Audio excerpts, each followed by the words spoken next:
안녕하세요. 유상민 목사입니다. 오늘은 아침부터 많이 분주했습니다. 오전에 검기원 임원 모임이 있었습니다.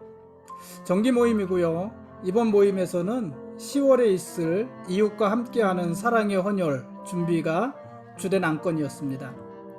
이 밖에 연합회 차원의 이단 대책에 대한 논의도 있었습니다. 안건 처리가 모두 잘 됐고요. 이제 뚝심 있게 일을 진행하기만 하면 됩니다. 어느 모임이든지 자발적으로 헌신하는 사람들이 있습니다. 검기원에도 그런 분들이 몇 분 계신데요. 그런 분들의 수고로 연합회의 활동이 지속되고 있는 것은 아닌가, 이런 생각을 많이 했습니다. 오늘 오후에는요, 아주 오랜만에 강화도에 다녀왔습니다. 강화는 제게 추억이 아주 많은 곳입니다. 결혼하고 몇 년간은 강화 나들이를 종종 했었습니다. 아이들 데리고 동막 해수욕장이나 함호동천에 가서 놀기도 했고, 또 어머니 모시고 강화 맛집에서 밥을 먹기도 했습니다. 얼마 전까지는 큰아이가 강화에서 3년간 기숙하면서 고등학교를 다녔고, 그 덕분에 강화에 갈 일도 아주 많이 있었습니다. 제 아이가 고등학교에 재학하는 3년간은 저도 거의 매주 강화를 오고 간 것 같습니다. 다녀온 것 같습니다. 오늘 오랜만에 그 강화에 가니까 감회가 새로웠습니다. 차 세워놓고 하염없이 지는 해를 보던 자리를 지나면서는 특히 그때 일들이 많이 생각이 났습니다. 오늘은 모두 스쳐서 그 장소들을 지나갔지만 언제 한번 시간을 내서 강화에 다녀와야겠습니다. 그곳에 잠시 머물다 오는 것만으로도 저에게는 좋은 쉼의 시간이 되지 않을까, 이런 생각이 듭니다. 오늘 새벽 묵상 적용이요, 주위에 있는 사람 감동시키기였는데, 저는 아직까지 뚜렷하게 누군가를 감동시키지는 못했습니다. 검기원 임원 모임에 과일을 좀 사가지고 갔더니 모두들 좋아했는데, 그것을 감동이라 하기는 그렇고, 또 오늘 강화에 다녀온 것도 어느 한 사람을 위한 배려였는데 그런 별로 감동한 것 같지 않습니다. 이제 남은 시간 동안 누구를 감동시켜야 하나 고민이 살짝 되기도 합니다. 오늘 말씀 보시겠습니다.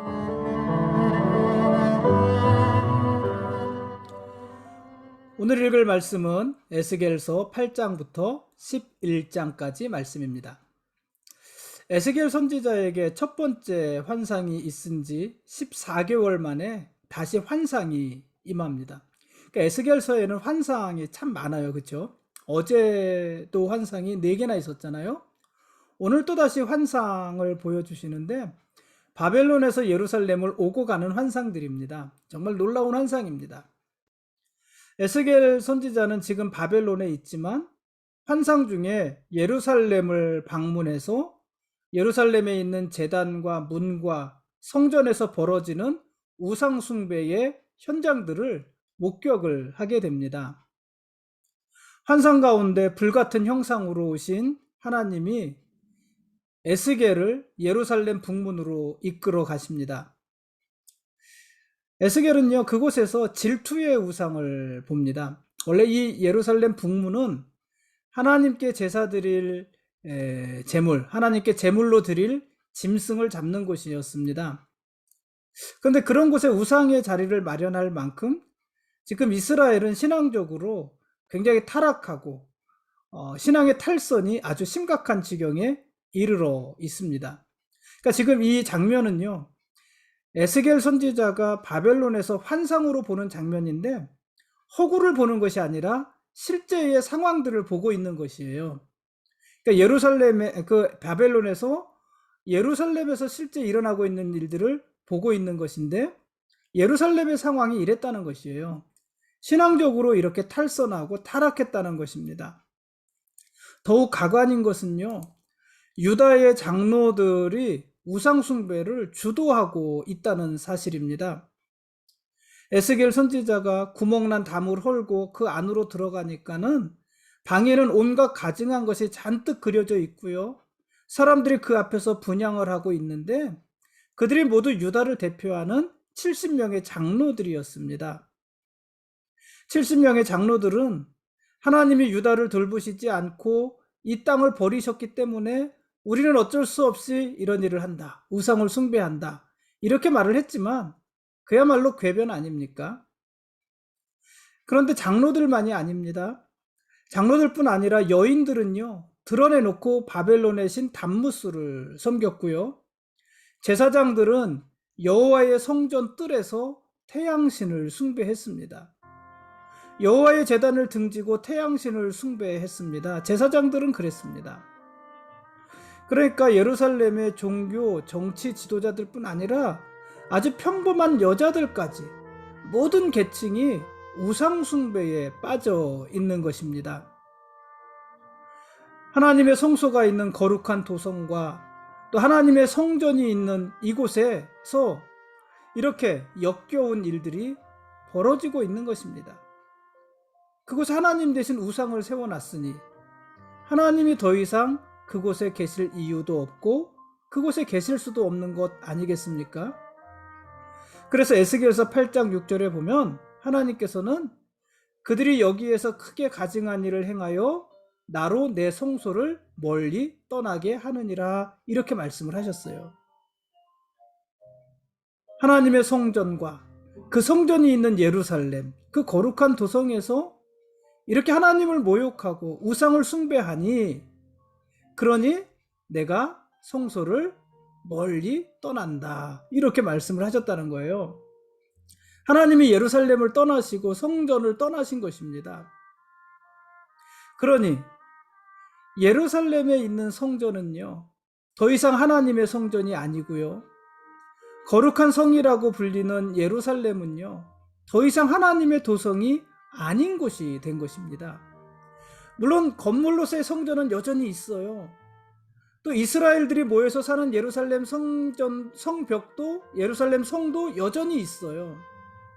다윗 시대에 있었던 그 예루살렘 성이 그대로 있는 것이고 솔로몬 시대에 지은 성전이 그대로 있어요. 그러나 그 성전은 이미 하나님의 성전이 아니고 그 예루살렘은 이미 하나님의 도성이 아닌 곳이 되었다는 얘기입니다. 왜냐하면 하나님이 그곳을 떠나셨잖아요. 하나님이 떠난 곳을 어떻게 성전이라 하겠습니까? 어떻게 그것을 하나님의 도성이라고 하겠습니까? 거룩한 성이라 불리던 예루살렘은 더 이상 하나님의 도성이 아닙니다. 고린도후서 6장 16절에서도요, 사도 바울이 이렇게 말을 해요. 하나님의 성전과 우상은 함께 있을 수 없다. 그렇죠? 그러자 하나님이 떠나신 것입니다. 9장에서 하나님은 예루살렘을 심판하시려고 죽이는 무기를 든 집행자들을 소집하십니다. 하나님께 신실하지도 않고 서로에게 무자비한 유다의 백성들에게 하나님께서 자비를 거두시고 그들이 행한 대로 갚으시는 것입니다. 하나님의 심판에는요, 긍휼이 없습니다. 하나님은 죽음의 무기를 든 집행자들에게 예루살렘 백성들을 불쌍히 여기지 말고 그들에게 긍휼을 베풀지도 말라고 하십니다. 그러나 하나님이 모든 사람을 심판하시는 것은 또 아닙니다. 하나님은 악인은 심판하시지만 의인의 생명은 보존해 주십니다. 하나님은 먹그릇을 찬 서기관에게 심판에서 면제받을 사람의 이마에 표를 그리라고 하십니다. 이들은 예루살렘의 죄악을 슬퍼하면서 탄식하는 자들이었고 타락한 도성의 남은 자들이었습니다. 이게 익숙하지 않습니까? 하나님께서 애굽을 심판하실 때 문설주에 양의 피를 바른 집은 건너가셨잖아요. 죽음이 건너갔잖아요.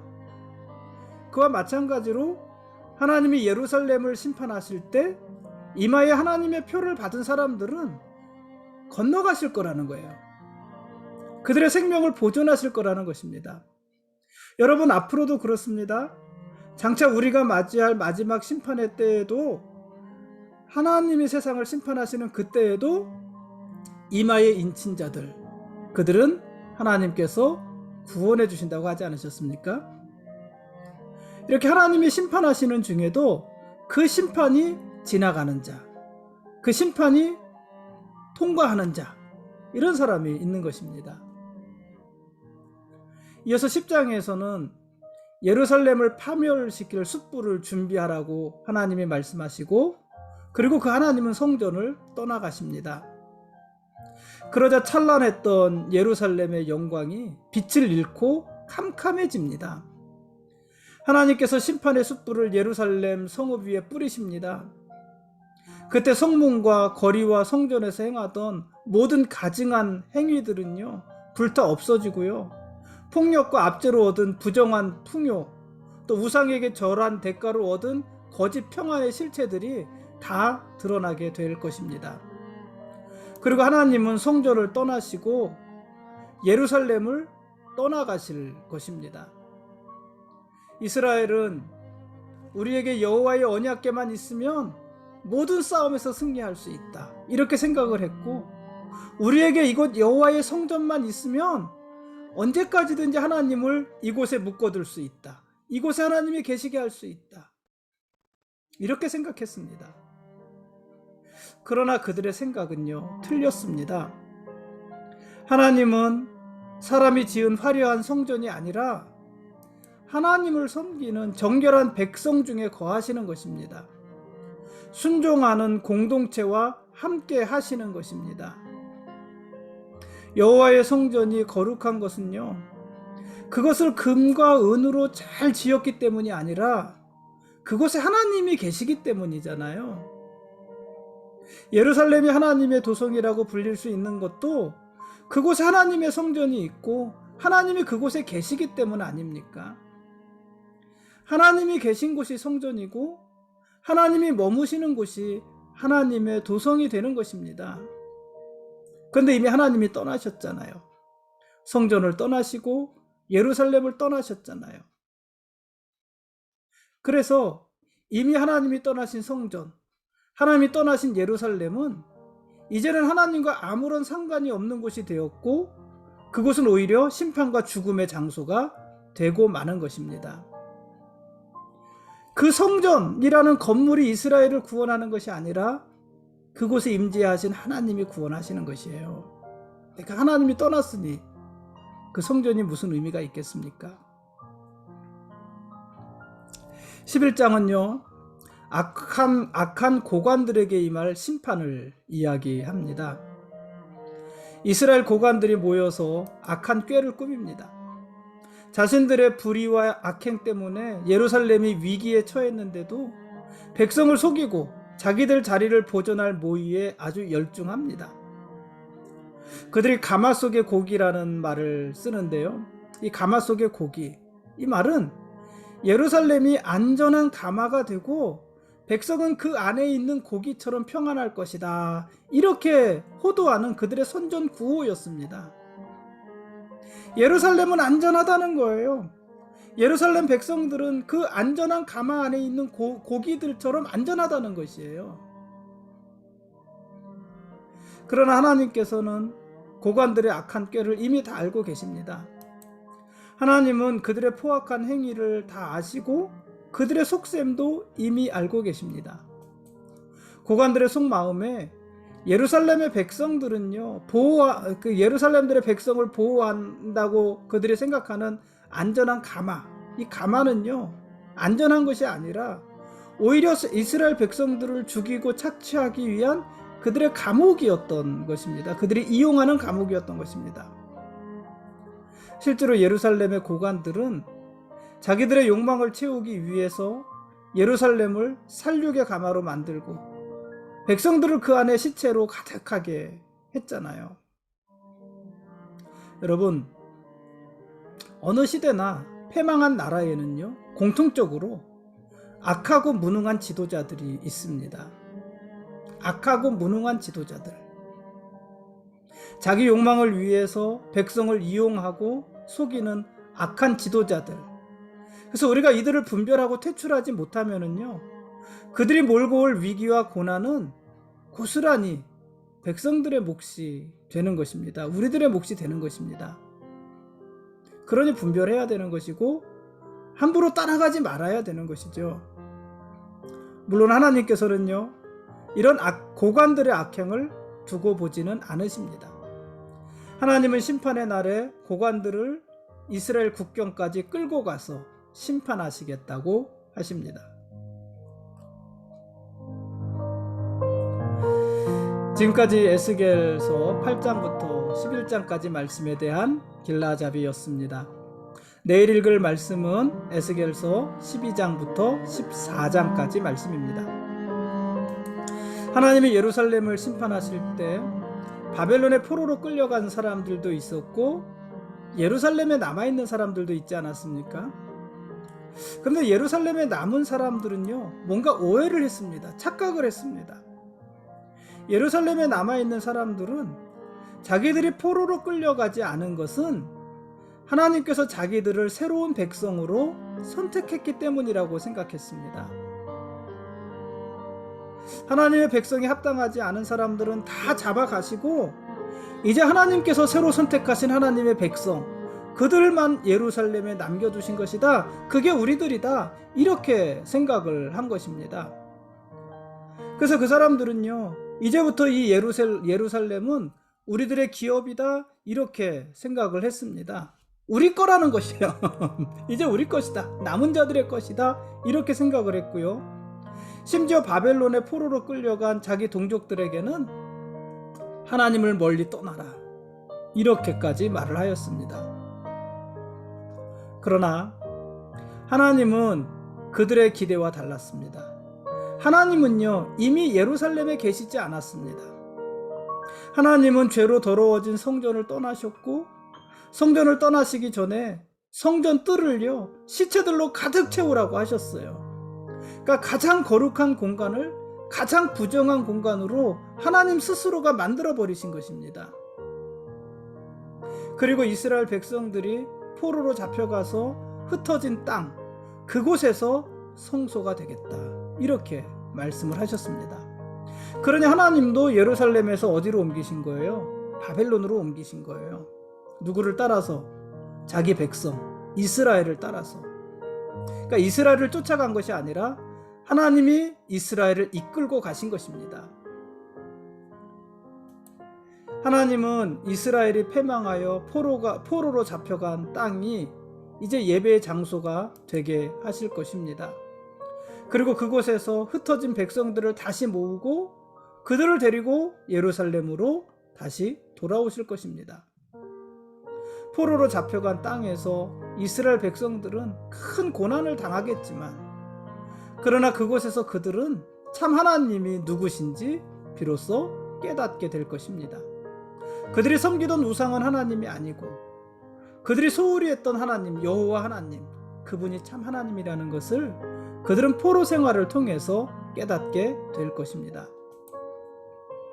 그러므로 여러분, 하나님께서 자기 백성을 심판하시는 이유는요, 그들을 소멸시키기 위해서가 아닙니다. 하나님이 자기 백성들을 심판하시는 이유는 그들을 소멸시키기 위해서가 아니라 그들과 새롭게 시작하기 위해서입니다.